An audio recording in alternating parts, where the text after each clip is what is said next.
Caméra 1, ça roule. Caméra 2, ça roule. Caméra 3 dans mon sac, ça roule. Tu peux-tu faire un clap? C'est comme Flamenco.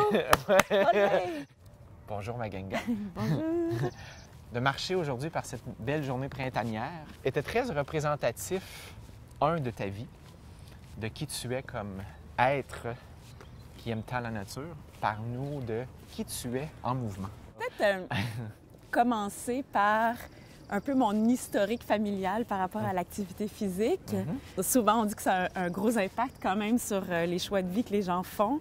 Alors moi, avec ma mère, quand j'étais toute petite, les souvenirs les plus vifs que j'ai, c'est les matins où elle venait me réveiller à l'aube, elle tirait les stores ou elle ouvrait les rideaux puis elle disait « Mag, regarde comme il fait beau! » J'ai pensé qu'aujourd'hui, on pourrait faire telle randonnée de vélo, on pourrait aller marcher en montagne, en hiver, aller faire du ski fond ou aller faire de la raquette. Donc, il y avait toujours ce genre de projet-là, ce qui fait que j'ai cet élan-là quand j'ouvre les yeux, encore maintenant, d'aller faire quelque chose qui demande de bouger sans nécessairement me poser la question.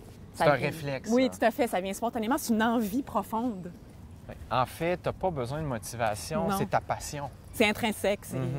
Et ça a commencé dès ton jeune âge, donc Absolument. pour toi, ça fait partie de ton éducation. Oui, puis la même chose, mon père, même si lui, il allait marcher seul, mais c'est quand même cette image-là que j'ai eue de mon père qui se levait tôt, qui avalait 3 cuillerées de yaourt, puis qui sortait faire une marche d'1h30 qui était sacro-sainte pour lui. C'était vraiment son moment. Mais encore là, c'est un autre modèle d'activité physique au quotidien.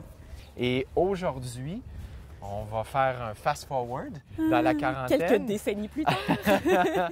Et même si tu as des très bonnes habitudes en termes actifs, reste que tu m'as dit « je commence à avoir certaines douleurs physiques. » Et ça a commencé à créer des problèmes au niveau de ta pratique dans tes passions.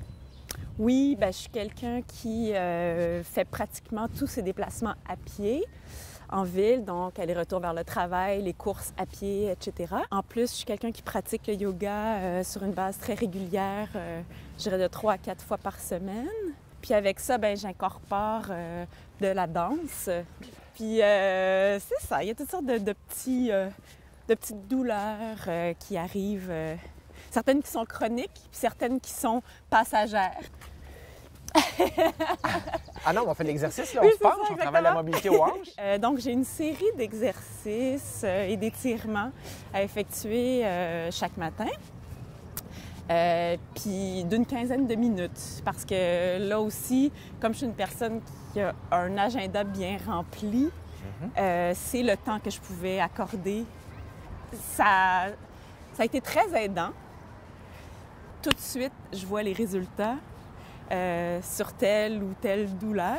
Quand Éric me ficelle une séquence adaptée et personnalisée par rapport à ce que je lui transmets, c'est important aussi de la communication par rapport à ce que je lui transmets, par rapport au vécu que je ressens dans mon propre corps. Des douleurs qui ont disparu aux hanches quand je marche pour me rendre au travail, par exemple. J'ai souvent une charge sur les épaules. Donc rapidement, j'ai vu une disparition des douleurs aux hanches. Au yoga, j'avais plus d'amplitude dans mes torsions, par exemple, ou moins de douleur dans le gros orteil quand je faisais des exercices qui sollicitaient une flexion du pied. Donc, toutes des choses qui vraiment améliorent les différentes activités que je pratique.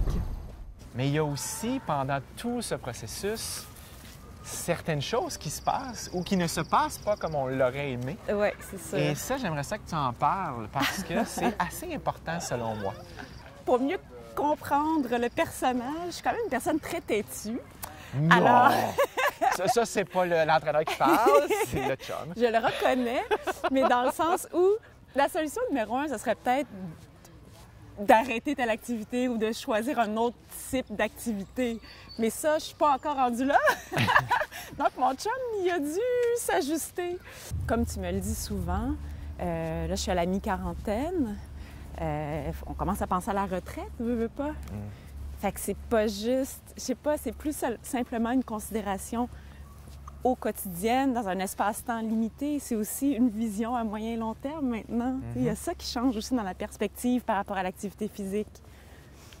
Fait que veux pas, têtu ou non, je serais appelée éventuellement à modifier certaines choses pour pouvoir vieillir de façon plus harmonieuse, de façon plus équilibrée. Peut-être au lieu de têtu, on pourrait dire juste tu sais ce que tu veux.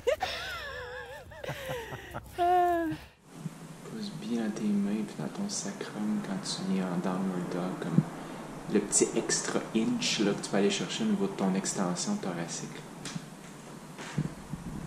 Pose bien dans tes mains. Yeah.